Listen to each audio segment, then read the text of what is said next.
Dracula by Bram Stoker. Abbreviated version. Dr. Seward's Diary, 29th of September, night. A little before 12 o'clock, we three, Arthur, Quincy Morris, and myself, called for the professor. It was odd to notice that, by common consent, we had all put on black clothes. Of course, Arthur wore black, for he was in deep mourning, but the rest of us wore it by instinct. We got to the churchyard by 1:30 and strolled about, keeping out of official observation, so that when the gravediggers had completed their task and the sexton, under belief that everyone had gone, had locked the gate, we had the place all to ourselves. Van Helsing, instead of his little black bag, had with him a long leather one, something like a cricketing bag. It was manifestly of fair weight. When we were alone and had heard the last of the footsteps die out up on the road, we silently, as if by ordered intention, followed the professor to the tomb. He unlocked the door, and we entered, closing it behind us. Then he took from his bag the lantern, which he lit, and also 2 wax candles, which, when lighted, he stuck, by melting their own ends, on other coffins, so that they might give light sufficient to work by.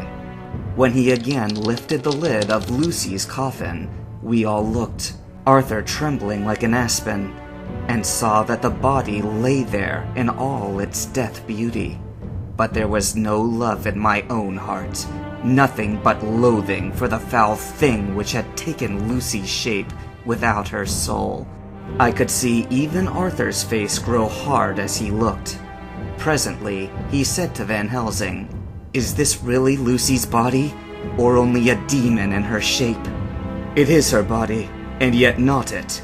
But wait a while, and you will all see her as she was, and is." She seemed like a nightmare of Lucy as she lay there, the pointed teeth, the blood-stained, voluptuous mouth, which it made one shudder to see, the whole carnal and unspiritual appearance seeming like a devilish mockery of Lucy's sweet purity. Van Helsing, with his usual methodicalness, began taking the various contents from his bag and placing them ready for use. First, he took out a soldering iron and some plumbing solder, and then a small oil lamp, which gave out, when lit in a corner of the tomb, gas which burned a fierce heat with a blue flame. Then his operating knives, which he placed to hand, and last, a round wooden stake, some 2.5 or 3 inches thick and about 3 feet long. One end of it was hardened by charring in the fire, and was sharpened to a fine point. With this stake came a heavy hammer, such as in households where it is used in the coal cellar for breaking the lumps. To me, a doctor's preparations for work of any kind are stimulating and bracing, but the effect of these things on both Arthur and Quincy was to cause them a sort of consternation. They both, however, kept their courage and remained silent and quiet. When all was ready, Van Helsing said, "Before we do anything, let me tell you this.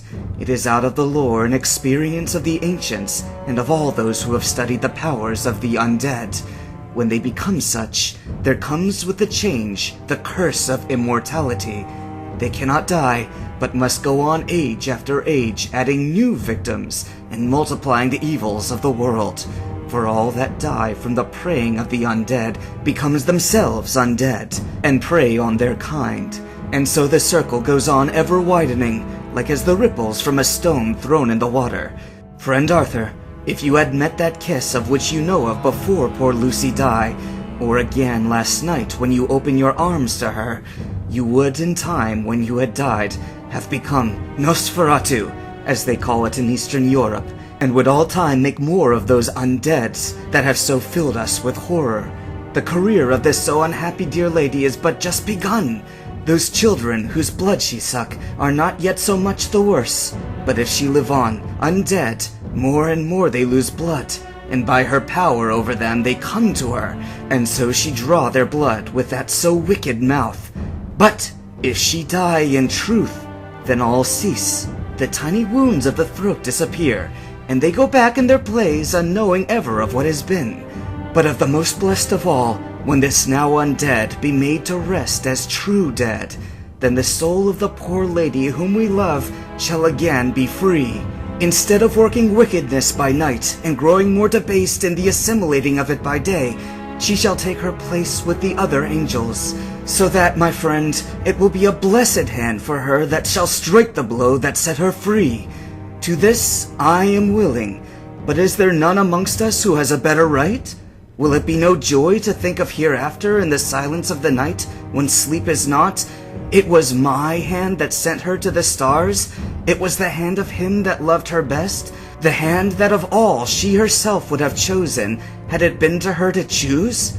Tell me if there be such a one among us. We all looked at Arthur. He saw too what we all did, the infinite kindness which suggested that his should be the hand which would restore Lucy to us as a holy and not an unholy memory. He stepped forward and said bravely, though his hand trembled and his face was as pale as snow, "My true friend, from the bottom of my broken heart, I thank you. Tell me what I am to do, and I shall not falter." Van Helsing laid a hand on his shoulder and said, "Brave lad! A moment's courage, and it is done. This stake must be driven through her. It will be a fearful ordeal, be not deceived in that, but it will only be a short time, and you will then rejoice more than your pain was great. From this grim tomb you will emerge as though you tread on air, but you must not falter when once you have begun. Only think that we, your true friends, are round you, and that we pray for you all the time." "Go on," said Arthur hoarsely. "Tell me what I am to do." "Take this stick in your left hand, ready to place the point over the heart, and the hammer in your right. Then when we begin our prayer for the dead, I shall read him, I have here the book, and the others shall follow. Strike, in God's name, that so all may be well with the dead that we love, and that the undead pass away."